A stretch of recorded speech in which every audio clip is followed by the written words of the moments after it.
ایک مرتبہ ایک شخص صبح فجر کے بعد بھاگتا ہوا حضرت علی رضی اللہ عنہ کے پاس آیا۔ اس شخص نے ایک خواجہ سرا سے شادی کی ہوئی تھی۔ اس مرد نے اس خواجہ سرا کو نکاح کے تحفے میں ایک لونڈی دی ہوئی تھی، تو اس لونڈی کو خواجہ سرا کی وجہ سے حمل ہو گیا۔ وہ شخص حضرت علی رضی اللہ عنہ کے پاس آ کر کہنے لگا، یا علی، میں نے اس سے شادی کی اور اس نے لونڈی کو حاملہ کر دیا۔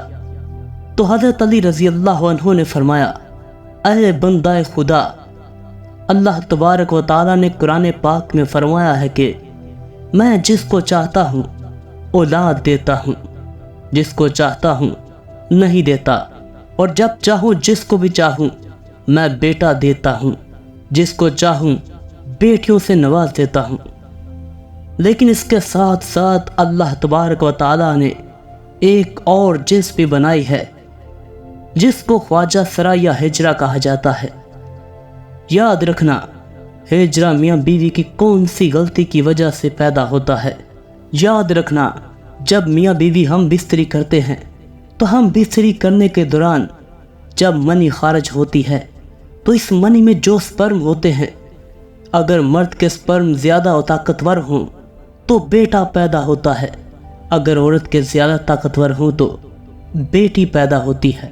لیکن اگر دونوں کے برابر ہوں تو یہ ہجرہ پیدا ہوتا ہے، اور ان کے اندر بھی کئی اقسام ہیں، مؤنث بھی ہے، مذکر بھی۔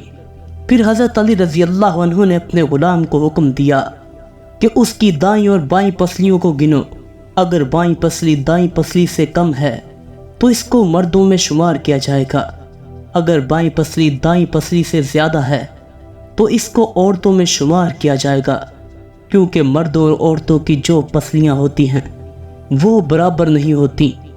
عورت کی بائیں پسلی زیادہ ہوتی ہے اور مرد کی بائیں پسلی کم ہوتی ہے۔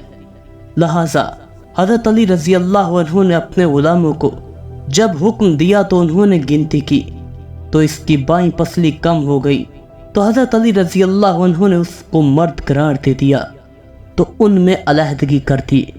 یاد رکھنا، اگر تم ہم بستری سے پہلے شیطان پر لعنت بھیجو گے اور اللہ کا ذکر کرو گے تو تمہاری اولاد ایک صالح اور نیک سیرت ہوگی۔